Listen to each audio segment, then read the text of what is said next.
এই যে বসে বসে আমি এখন পাঁপড় খাচ্ছি। পাঁপড়টা হেভি টেস্ট। এটা হচ্ছে হাতে বানানো বাড়িতে আলুর পাঁপড়। তোমাদের রেসিপিটা দিচ্ছি, তোমরা দেখো, বাড়িতে অবশ্যই ট্রাই করো, খুব ভালো লাগবে। আমরা তৈরি করব আলুর পাঁপড়। এই যে আলুটাকে এরকম সিদ্ধ করে নিতে হবে, তারপরে পুরো রেসিপিটা দেখাচ্ছি। আলুটা ঠান্ডা হয়ে যাওয়ার পরে এরকম একটু ঘষে নিতে হবে, পরে একটু গোলমরিচ দিতে হবে, ধনে পাতাটা এরকম করে ছোট ছোট করে কেটে নিতে হবে, পরে দিয়ে দিলাম গোলমরিচ, ধনে পাতা দিয়ে দিলাম, শুকনো লঙ্কা গুঁড়ো, সাদা তেল দিতে হবে। এই যে সাদা তেল একটু, খুব বেশি না। লবণ দেওয়া হচ্ছে আন্দাজ মতো লবণ। এই দেখো পাঁপড়টা কে বানাচ্ছে, এবার দেখাচ্ছি তোমাদের।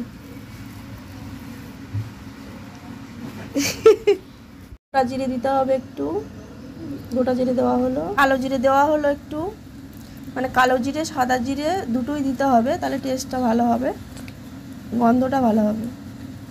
প্লাস্টিকে একটু তেল মাখিয়ে নিতে হবে যাতে তাড়াতাড়ি উঠে যায় ভালোভাবে।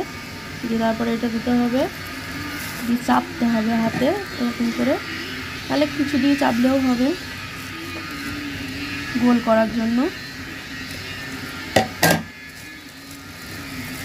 এই যে সহজেই উঠে গেল, এই যে দেখো সহজেই উঠে যাচ্ছে, প্লাস্টিকে একটু তেল দেওয়া আছে বলে। এবার এটাকে উল্টে দেবো, আস্তে আস্তে নিয়ে চলো। এই যে ধরে আর এইভাবে উল্টে দিতে হবে। এবার এটা এখান থেকে ছাড়িয়ে যাবে সহজেই। আচ্ছা, এইভাবে দিয়ে দিতে হবে। এই যে সহজে উঠে গেল। তোমরা আর একটা প্রসেসের করতে পারো, সেটা হচ্ছে এরকম করে হাত দিয়েও করতে পারো। এরকম করে হাত দিয়েও করলে দেখতে পাবে জিনিসটা ভালো হবে। ওরকমও করতে পারো, এরকমও করতে পারো। এটা দেখো রুটির মতো গোল হয়ে যাবে পুরো।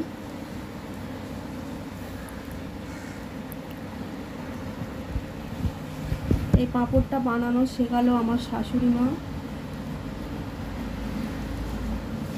এই দেখো কত সুন্দর হয়েছে।